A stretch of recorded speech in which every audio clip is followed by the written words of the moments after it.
আমাদের বাড়িতে থাকবে, খাবে, আর দেবার বেলায় মাইনের পুরো টাকাটা বাবাকে দিয়ে আসবে? এটা কেমন কথা? তুমি বলতে চাইছো ও যখন এ বাড়িতে থাকছে খাচ্ছে তখন বাবাকেও কিছু টাকা দেওয়া দরকার, এই তো? হ্যাঁ, নিশ্চয়ই। থাকা খাওয়ার জন্য ওর কাছ থেকে কত টাকা চাওয়া যায় বলো তো?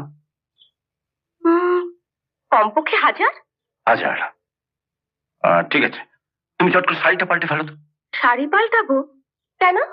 অফিস যাওয়ার পথে তোমাকে তোমার বাবার বাড়িতে নামিয়ে দিয়ে যাবো। তুমি তোমার বাবার কাছ থেকে 1000 টাকা নিয়ে আসবে। কেন?